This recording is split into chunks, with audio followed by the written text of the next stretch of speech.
Somebody's just said no sound, so thank you, Chris, for saying no sound. I've just been prattling on for the last 10 minutes with absolutely nobody listening. So thank you, Chris, for that. Let's start again, shall we? This is Rob Flux here from Property Developer Network, and we're coming to you live from the Combsley Hotel. We've got a number of people sitting behind me. So hey, say guys. Hi. So these guys have just finished 3 days on my property development formula program. I have been talking non-stop for the last 3 days. My throat is very hoarse. And I'm struggling to get any words out at all. So I apologise for the fact that it's actually coming through rough and raspy. So thank you for those who hung on long enough to actually wait for me to turn the sound on. So I appreciate that.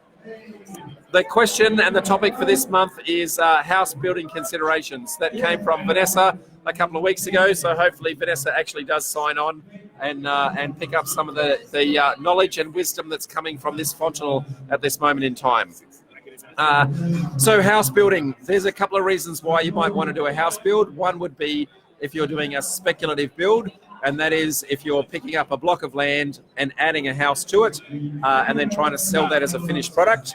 If you're trying to do that sort of process, it is a valid development strategy, and it's a relatively low-risk strategy in doing that. You're not doing any subdivision process, you're just really picking up somebody's finished land, adding some value and taking that on. Now, a band has just started in the background. I'm not sure if you can still hear me over and above the band, but pretty sure that that's still coming through. I've got a fairly decent mic here. So if you're doing a speculative build, one of the things that I'd be doing is going and talking to all of the project builders in and around your area. And when you talk to your project builders, chances are they've got a display village or something like that you can go and see the quality and build product that they're actually building. And they'll have house designs that they can sell to you off the plan with a predefined fixed price in order to actually get that across the line. I'm really struggling voice-wise, guys, so I might make this a really short session today. But on top of that, the other way that you can do this, when you're doing a spec build, the thing is there that you pick up the land off another developer. That other developer has already made a development premium on the land on the way through. So the other way you could do this is you could do a subdivision process yourself and then do the build on top of that. So it really comes down to what is the quality, the slope and the angle of the block that you've got. Is it a square block? Is it a contour block? Is it sloping towards the road? Is it sloping away from the road? All of those things come into consideration in doing the design. Whenever you're building with a project builder, they're going to want typically a very regular shaped block, and on that regular shaped block, they're then going to have those predefined designs that will fit those regular shaped blocks, especially flat blocks. If you've got something that's a little bit irregular, or if you've got something on a sloping block, then getting a project builder to do something is going to be a little bit difficult. The beauty of a project builder, if you can do it though, is because they've got the cookie cutter designs, they tend to build a lot of the same kind of houses. So they have it like a conveyor belt in actually doing it. Everyone's being really shy behind me. Come on in. Make me feel popular, guys. Make me feel popular. So say hello. Oh, it's just, oh, come on.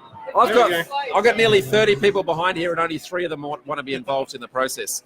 So we've got a question about a slope. So let me get to that in a minute. I've got to finish talking about what I was talking about here. So I've lost my train of thought. Thank you, folks. I've never had an audience before, so this is quite interesting.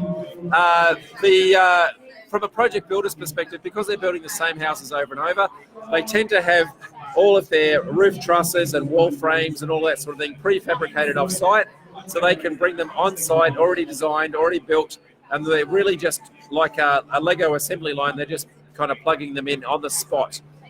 If alternatively you have to do a custom build, then the custom build tends to be built in place and on the site and takes into consideration all of the issues and challenges that are going to happen on that particular site, but it's going to be unique. And because it's going to be unique, you're going to need an architect to actually plan that build, and on top of that, you're also going to make sure that you've got all the contours captured right, so you know exactly what it is that architect is trying to solve from.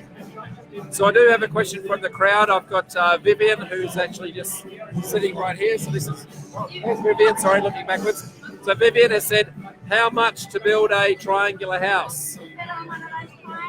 So how long is a piece of string, I'm going to say, Vivian? So firstly, you've got to make sure that you've actually got enough side setback with the triangle. So if you imagine a triangle like that, on each side of the triangle, you're going to have a little bit of a setback from there that your house cannot go towards. So you need to make sure you've got enough of a building pad that you can actually build a house. So that's the first thing I'd say. So in looking at your site analysis, have you got a size block big enough to take a house build on?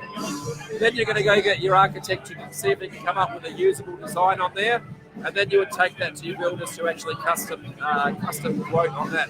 When it's a unique site like that, it's very hard to give an exact price range.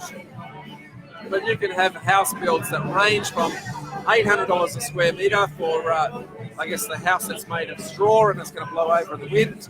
And you can take that all the way up to nearly $3,000 a square metre for a very luxury home. So house builds can come in all sorts of shapes and sizes.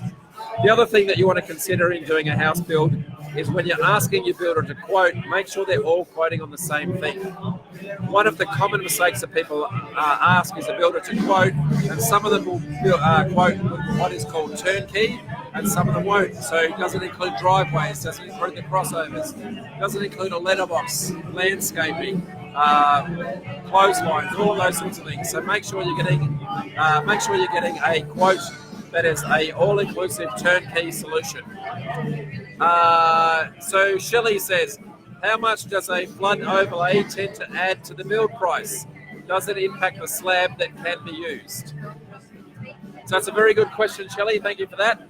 Shelley, just here.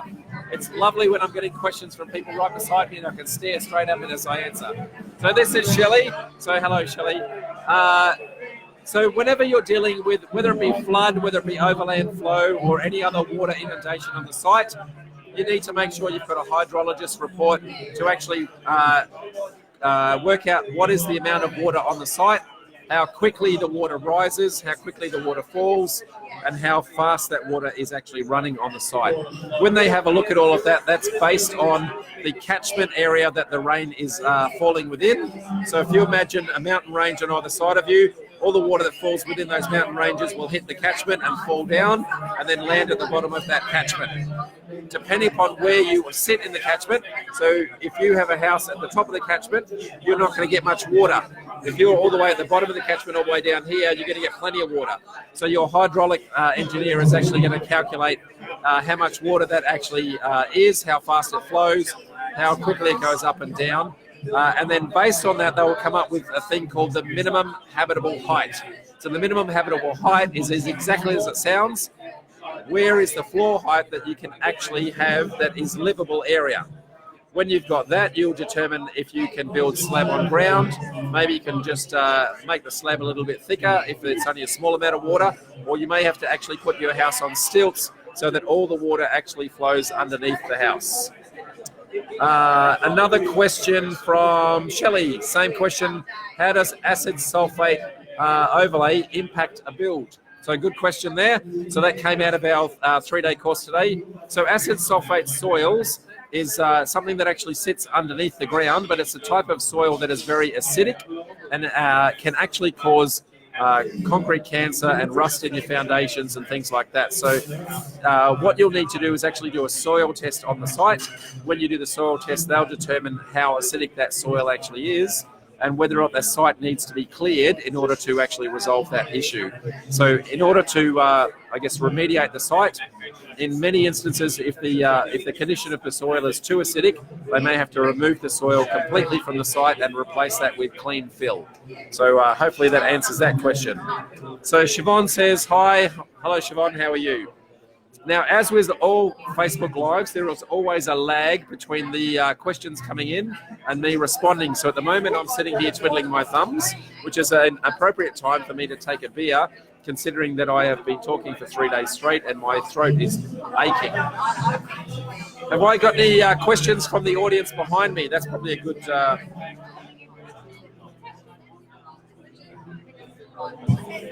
So questions are coming in. What is the number one thing that people forget to think about when considering a build? I don't know that there's one thing, Shelley, but it really comes down to do you actually understand the demographics of the person actually going to buy the finished product, and you building the right product for the person that's going to buy the ultimate product. So have you got your build specs right? Have you got the layout of the house right? There's no point building a 2-story mansion when the demographics of the area are aimed for the elderly who want to age in place and they want something that's all on ground level. Equally, there's no point in doing a ground level one when you can get a much larger house-based living space if you can actually use the 2 stories or if you've got views. So, excuse me, make sure you understand the demographics and you're building the right product to suit your audience. So Siobhan's got a question. Can you advise what upcoming changes there are to the fire regulation for residential builds? I can talk to that one generically, Siobhan. I can't talk to it with any specificity. I can't say that word right. But their regulations are changing to mandate that it's a staged implementation process over the next number of years, that it's going to be mandatory that the type of smoke detectors in every house, firstly, that they are installed, and secondly, that they're the right kind of smoke detectors to actually detect smoke. Because a lot of the previous versions of smoke detectors were really testing for dust particles in the air rather than smoke, and smoke doesn't always carry a dust particle. They're also going to make sure that they're interconnected so that one alarm going off in one portion of the house will actually trigger other alarms in other areas. Now, if you have a rental property, then you'll be forced to upgrade that much sooner.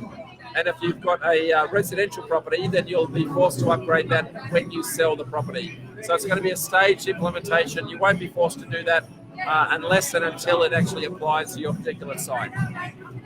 Now I've got a question from Timothy, who I can't quite see the question.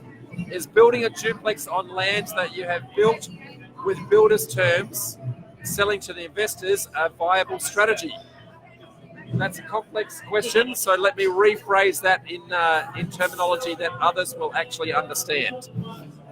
So builders' terms means that you are negotiating the ability to pay for the site at the end of the project. So you're getting access to the land right now, and the ability to add the value, so add the house to the land as you go, and then you're going to pay for that land either at the end of the build or towards the end of the build, usually when you've sold the finished product. What that does is it helps you to delay your cash flow process. You don't have to actually fund the land up front, so it means you can actually do a development with a lot less land. So the answer is yes, it is a valid strategy. Thank you, Tim. I appreciate the question. So Tim right here. Hey, next question. Adam Kirkpatrick. Hey, Adam, welcome, mate. Been a while. Glad I'm out of the IT scene, mate, but I'm glad that you're still hanging around. So Siobhan's got another question. Does that include multi-residential? I can't remember the last question I answered to you, Siobhan, as to yes. So yes, it does include multi-residential apartments blocks.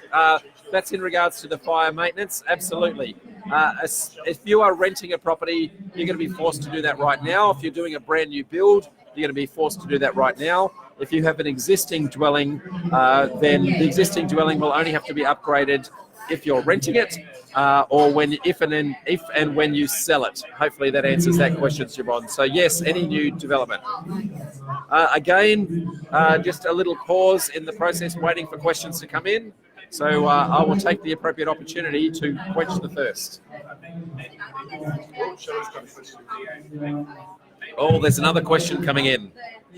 Gotta love it. Shelley says, if you're buying a splitter/subdivision and you aren't sure yet if you will build on the blocks or sell the vacant land, are there any concerns you would need to consider when you switch your mortgage to fund the construction? That's a very long question. Will this usually be problem-free if you have serviceability equity required, and is the second mortgage just increase a current mortgage? That is actually a multi-stage question, so I'm going to answer that in multiple steps. Okay, so Firstly, the subdivision/split process. You need to make sure that your bank is aware of the fact that you are going to be subdividing the property, because currently they have a mortgage that sits over one title. When you subdivide that and you're going to create two titles, they need to tear up the original mortgage and put that onto the two new titles. So if your bank is not aware of that up front, they may refuse your ability to finish the separation of the two titles. So that's the first part to the question. The second part to the question, will this usually be problem-free? That is subject to the bank, and that is subject to whether or not you informed them the fact that you are actually going to subdivide up front. Don't forget, if you are actually going to be subdividing and you've told the bank that they've got a rental income coming through on the existing house, if the very first day you go in and demolish the house, you're demolishing their security. Many banks are not happy with that. So please be upfront with your bank as to what your intentions are, and that will then allow them to make an informed decision to allow that through. If they know that up front, then the answer is no, they should not have a problem. It usually takes a couple of weeks for them to sign off that informed consent to split the titles, so make sure you give them plenty of time to do that so it doesn't impact your holding costs. Is it a second mortgage or just an increase on the current mortgage? You won't actually be increasing your borrowing at all, so it won't change the mortgage.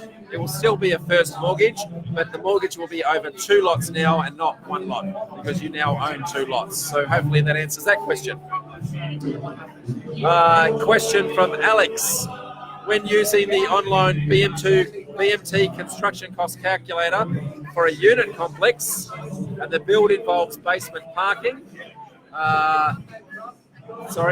do I include the GFA of the basement area in the total GFA of the calculator, or does the increased cost per square metre already assume the basement area is included? Okay, again, a very complex question. Hello, Alex. It does make sense. I'm going to rephrase that for everyone in the audience so they actually understand. So BMT are a quantity surveyor. They do a number of assessments on the building costs within the industry. They see lots of costs come through all the time from lots of areas, and they publish a table called the construction cost table that they update from month to month, and that gives you the typical cost to build per square metre depending upon the build quality that you're doing.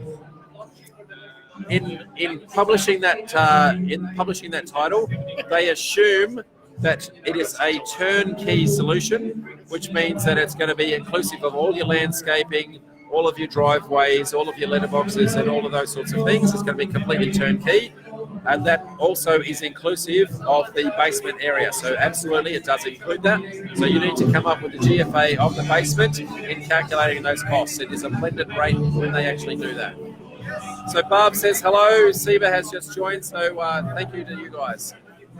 For those of you just coming in a little bit late, we're coming live from the Comesley Hotel here at Morningside. We've just finished our Property Development Network 3-day course. There is a live band in the background, so I'm yelling just to get over the band, and also because of the fact that I've been talking for 3 days straight. So my throat is very raw. So thank you for those guys coming in late. I will actually be cutting this one short because my throat is killing me. But if you've got any questions at this moment in time, now is the time. So I'll just take a pause while I wait for some of those questions to come in.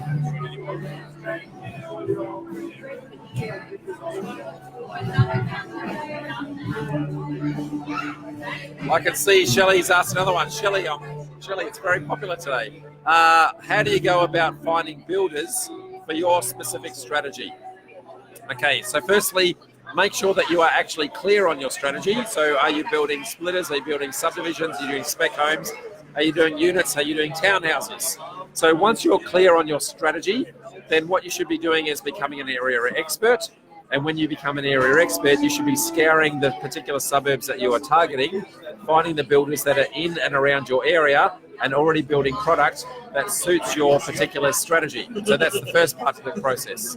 You should also be scouring all of the project home and display home villages to find homes that actually suit your strategy as well, and go and talk to them about any homes that might already fit from a design point of view, the strategy that you're doing.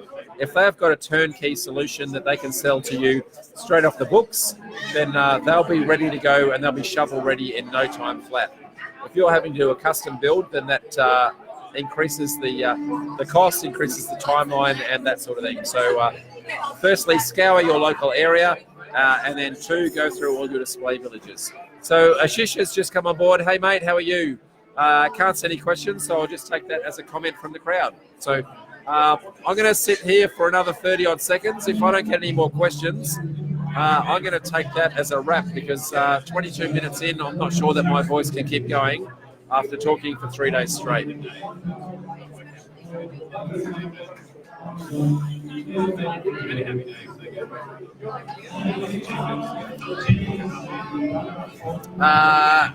Okay, here's another question. What do you need to consider in a build contract? Wow, this is a long answer. Okay, good question. So there are a number of different kinds of build contracts out there. There are industry contracts, so those that are actually done by the industry themselves. So that's the Housing Industry Association, so HIA. There's the Master Builders Association.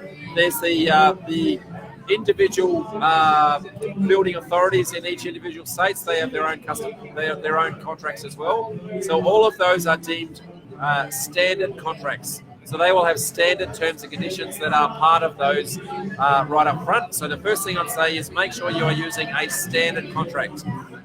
If you're doing a custom contract, then 1, it's going to cost you a hell of a lot more to actually have that written up, and 2, the potential for loopholes to be in there that might cost you an arm and a leg just means that it's prone to a lot of things going wrong.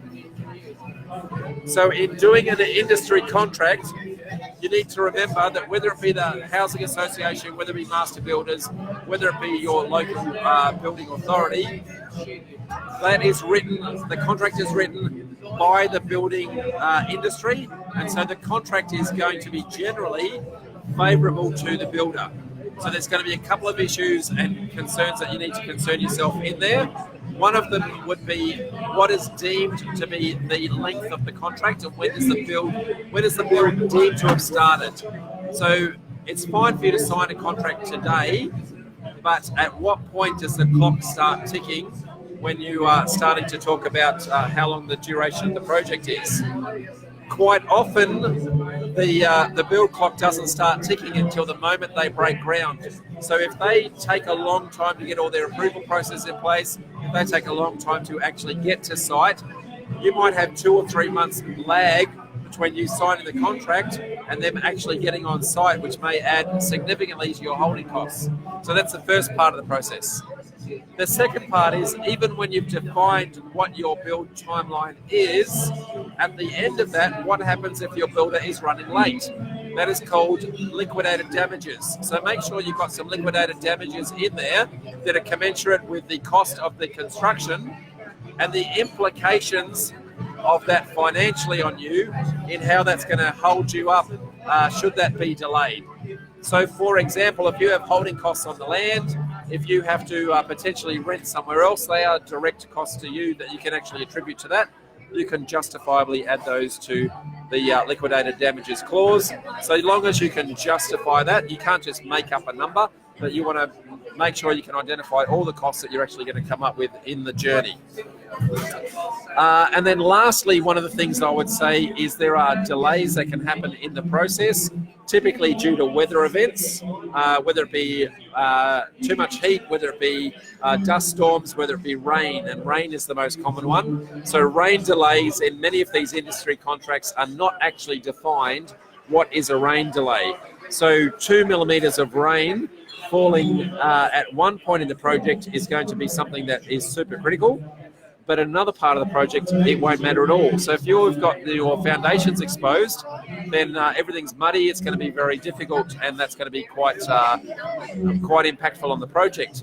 But if the project is already at lock-up stage, the roof is on, no water can actually inundate the property itself, then that same amount of rain won't impact the site as much. So make sure you've got a definition for what rain is and the different stages of rain during the process. So Chris has got a question. I'm still waiting on getting added to the Facebook groups from the other week. I'm not sure what you're referencing there, Chris, but what we might do there is we will actually private message you and see if we can actually get you added.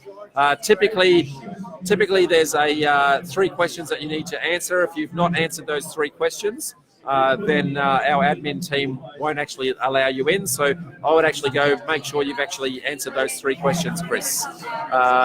Hopefully that helps. So then the next question was, I wasn't notified about the 3-day course. Was it exclusive to the groups only?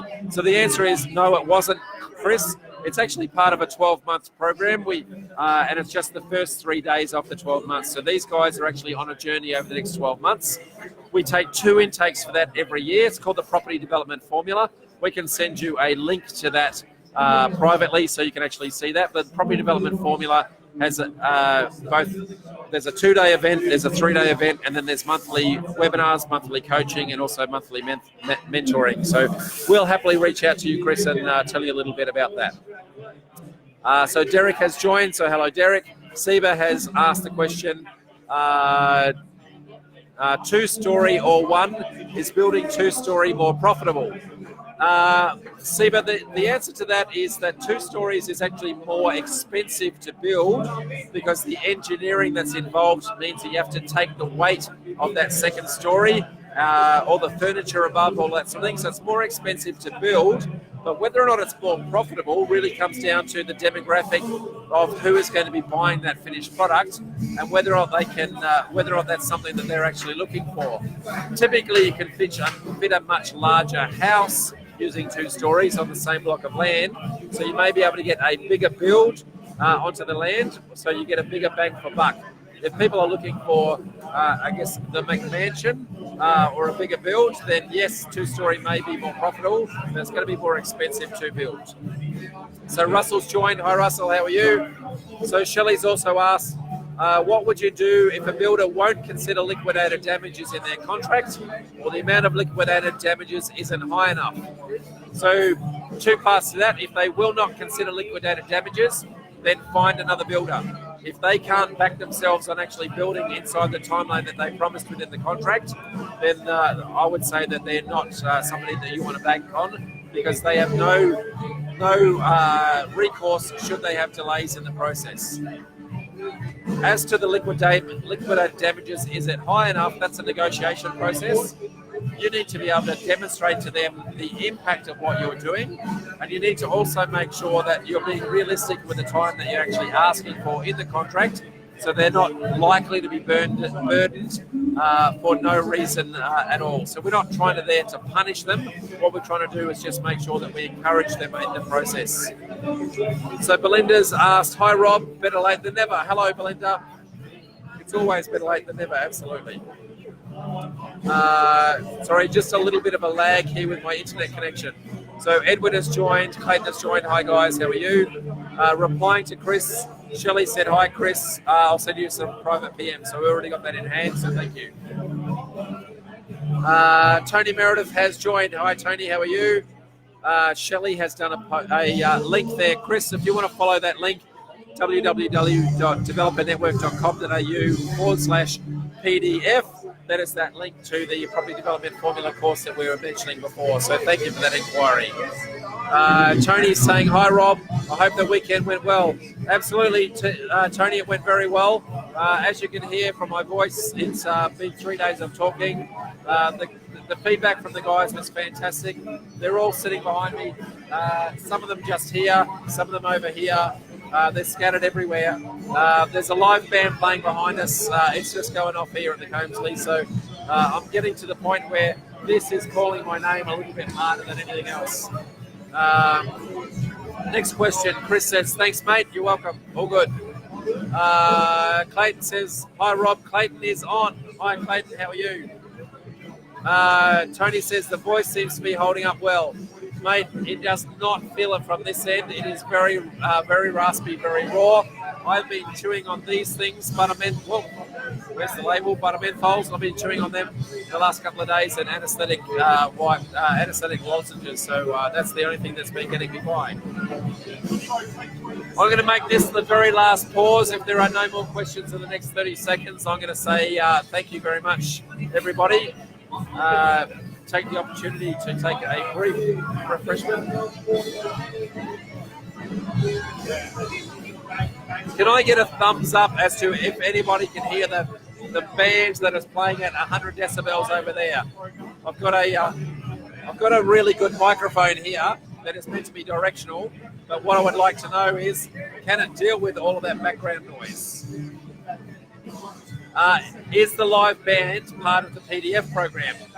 That's part of the graduation process, Tony. We make sure that everybody gets a live band at the end. It's just part of the things that we do, okay? No, unfortunately, it's not. But the venues that we do it generally in and around a pub or a club or a hotel of some description. So, yes, there is some entertainment, but I cannot claim credit for it. Barb has said the band isn't too loud at all. Thank you, Barb, because I feel like I'm screaming in order for me to help hear myself. So I'm glad it's not coming through. So as there are no... Whoa, hang on, a couple of last questions. Siobhan says, can hear perfectly. Perfect. Clayton says, thanks, Rob. Go and rest. Thank you, Clayton. I'm going to take that as permission to go, mate. So, Tony Barrow says, you sound fine. Can't really hear the band. So thank you, guys. I want to thank you very much. That's half an hour. After 3 days straight, that half an hour feels like an hour and a half. So thank you. You will join us again next month.